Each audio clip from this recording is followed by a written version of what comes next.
Welcome back to Unraveled Radio, where we dive into natural hair, entrepreneurship, love, and food.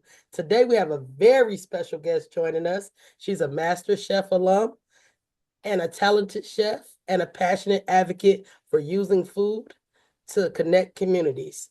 Hailing right here from Michigan, she has built a platform that not only showcases her incredible dishes, but also fosters inclusivity and cultural appreciation through food. You may know her from her Instagram page, Amanda's Plate, where she shares her love of cooking and storytelling. The amazing chef, Amanda Sabb, we're so excited to have you on the show. Thank you so much. Thank you for having me and for this opportunity. Oh, you're so welcome. Um, when I met you during the book signing and everything, I just kept looking at you. I'm like, she looks so familiar. Where do I know her from? And then you told me, and I'm like, I just only just had the idea at that moment, and now here we are actually doing the podcast. So that's it's wonderful. You think of something, and next thing you know, you're doing it. You're doing it. And I think that's like speak to you and like your drive and determination and just like creative outlet. I respect it so much. Thank you very much. Can you share your journey into the culinary world and what inspired you to become a chef? My journey into the culinary world is not much different than most people. I was grew up in the kitchen with my grandmothers and my mom, but my grandmothers really like took me under their wing while they were cooking and they're like, I'm going to show you how to do this. My grandmother would have me and my sisters and my cousins line up and learn how to roll grape leaves with her, and that's how I learned how to make, traditional Lebanese food. But my parents were really big on like, you got to go to college, you got to go to grad school. Like, we didn't get the chance to have those opportunities, and you do. So you got to take that and run with it. So my career actually began as a social worker. But I've always been connected to people and food and bringing people together through food.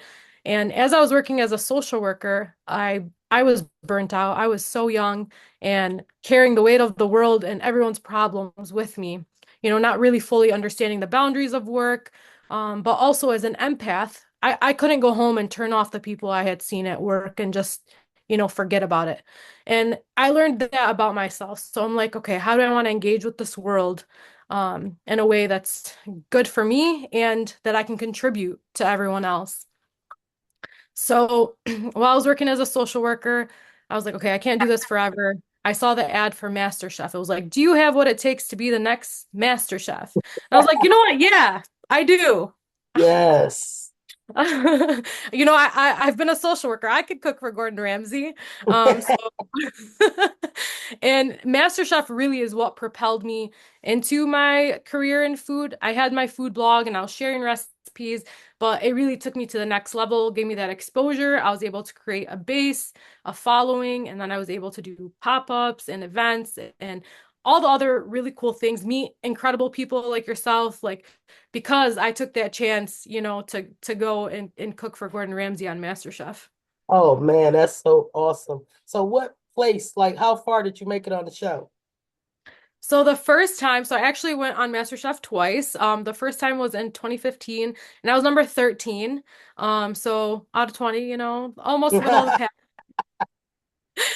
But then they did an All-Stars reunion, back to win. So like contestants from previous seasons that didn't win for another opportunity to win, and I was number 6 there. Oh wow, that's Yeah. wonderful. And I've watched every episode, every season. So no wonder when I first saw you, it was like, hey, I know her. I just saw her yesterday. Because I watch it on repeat all day long. Oh, And I love that. that's wonderful to see how that experience has shaped your career. Any other monumental things that happened since you left the show, as far as food? So I actually opened a bakery. I owned a bakery for 2 years. Butter Bear Shop. We put that to rest. It was a lot. It was my first time, running a brick and mortar, having a full team in this way. Um, and the pandemic happened, and it was time for me to close. Where was that located? It was in Livonia. So, I grew up in Dearborn, my whole life, and then after grad school, I moved to Seattle, lived there for 5 years. And when I came back home, I didn't have, I don't know what I was thinking going to Livonia. This is just, I don't know. It was a turnkey. It was a previously run bakery, a Lithuanian bread bakery. And the guy was super nice and it was gonna be so easy. I can just like move in, basically turnkey. And the price was right. It was like, I'm gonna do it. Go for it, right? And then after I was like, oh, I'm not in the right place. And you Definitely. can't move your business somewhere else. Right, I definitely understand. I've been talking about that a lot. That it's one thing to step out on faith and try something. We also have to be intelligent enough to know when it's not working to bag out and not feel like a failure because that's part of your story. At least you tried. Absolutely. And I met so many people through that and I learned a Exactly. lot. And That's the less wonderful. Now you know if you I get, knew about the bakery, I'd have been up there. So you're very passionate about using food to bring communities together. Can you tell us about your initiatives? yeah, so it was actually it's kind of like everything's happening full circle in life right now. It was during Donald Trump's first presidency when he called for a Muslim ban. And I was watching the news and I was like, okay, you're banning them from coming into this country. What's going to happen for the Muslims that are already in this country, born and raised? Like, what does this mean? And I was feeling helpless for a moment, and then I said, I can reach out to people in the community and invite them over and like let them meet their Muslim neighbor. So I started dinner with your Muslim neighbor. And it was just like a Facebook post. And I was living in Seattle. Like all my people are here. Those like all new people. I would go to churches, be like, hey, I want to build bridges. Let's have a meal together. Like, how can we do this together? And the support and like the encouragement and people are just curious and genuinely good people. So setting the table and creating a meal and then having the opportunity to have a conversation like we are now. You can ask me anything. Like let's just break these bridges, and really get to know each other on a human level. Because I think that's really what's creating a lot of divisiveness. And now even almost 10 years later, just seeing like everything that's unfolding, it's we're I don't think we're connected to ourselves and we're definitely not connected to each other. And what better way can we do that than with a meal? That's Um, wonderful. thank and then 2 Octobers ago, during the genocide, I started Chefs for Palestine. Because I was like, what can I do? And what I know how to do is make food and people will come. Like, so I called on all my chef friends. I said, hey, let's do, a fundraising benefit together and like let's see what happens. And it was greatly successful. We had a ton of support. A lot of people came out. We ended up having two more events and raised over $100,000 for relief efforts in Palestine. Awesome. Yes, that is wonderful. And Thank you. when you were doing these dinners, was the cuisine mostly Middle Eastern, or were you mixing it up a bit? Oh, it was definitely mixed up. I have chef friends that cook all types of cuisines. So we had food from Burundi. So Nadia and Mambo were there. Um f- uh we had Asian food. We had Arabic food. We had all sorts of things. It was absolutely like delicious. It was almost like a eat your way around the world event. So the shop could have been there. If we do another, I will be sure to give you a personal invitation. Thank you so much, Amanda. So if you could best describe yourself in one dish that represents you, what would that be? It would definitely be baklava cheesecake, so baklava cheesecake. It's actually what I auditioned for Master Chef with, and it became my signature dessert. And I think it speaks to who I am. So I'm Lebanese, born in America. My grandma taught me how to make baklava when I was a kid, and the first recipe I learned how to make by myself, was a New York style cheesecake, and that Oh, kind of became my signature. Like as a kid, that was just like playing in the kitchen and bringing things to family dinners and celebrations and that sort of thing. So combining the two, I think best represents me. So, sounds so good. Like I like baklava and I like cheesecake. So I would definitely enjoy that. What advice could you give to aspiring chefs and entrepreneurs in the food industry?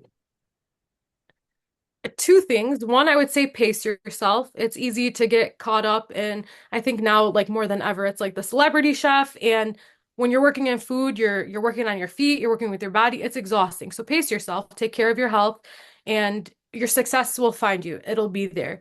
And the second thing is just keep going. It's so easy to stop because this work is hard. But keep cooking. Don't stop no matter what. What are you working on right now? So I'm currently the guest chef for vinyl tasting. So I will be cooking this weekend, which I'm really excited for their Sade vinyl tasting. And I chose No Ordinary Love as my song inspiration for the dessert course, which is like a dark chocolate cake with tarragon spiced cherries. We have chin chin, little Nigerian donuts that I'm making to put on there. It's really something special. So that's one short-term project, one long-term project.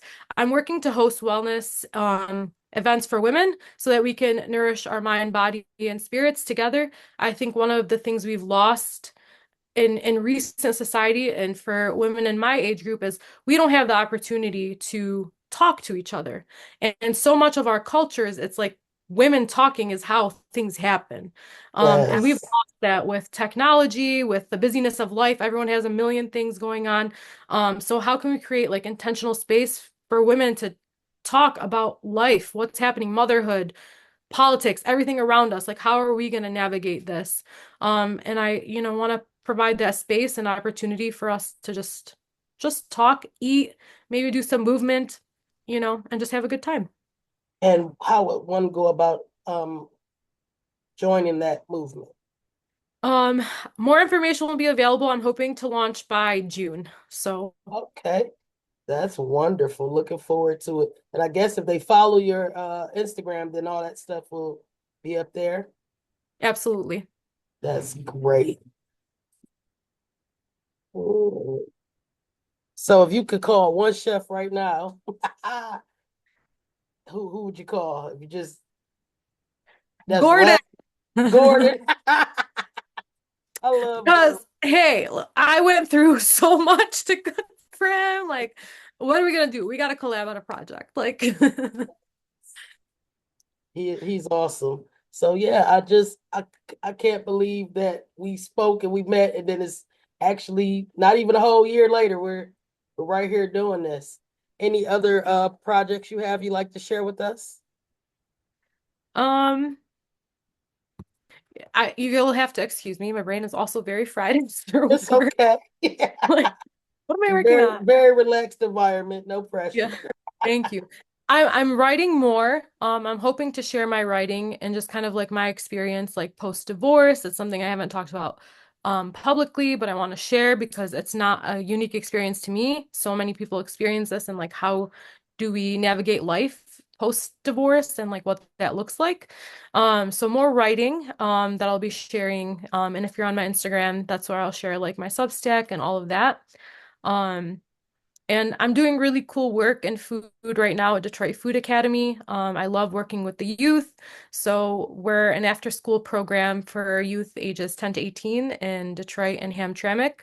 And we currently have 12 cohorts. One is virtual, but we're at different sites throughout the city, and our team teaches youth how to cook. So it's like hands-on, it's fun, it's interactive, and we're cooking food from around the world, different cuisines, culturally relevant food, talking about our local food systems, and local products. So our advanced cohorts are at the Detroit People's Food Co-op, which I think is really important to share to show the youth like look at what the community did coming together and created this beautiful space, and how do we keep money circular in our community, and it's by shopping at these places that are created for us to enjoy, and just being like mindful of local produce, how do we support local farmers and that sort of thing. So it's really cool work, and I'm really honored to be able to do it.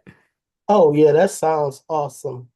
I mean, I tried to come to every class I could down there last summer, and I plan on getting back into it again. I did open a restaurant since we met, but it didn't work. It didn't work out. It lasted a couple months. It was just like inside of a liquor store. Simply delish. I did like soul food. I do some Middle Eastern dishes too because I grew up like on the cusp of Hamtramck. I grew up going to school with a lot of Middle Eastern people, so I love the culture. I love the cuisine.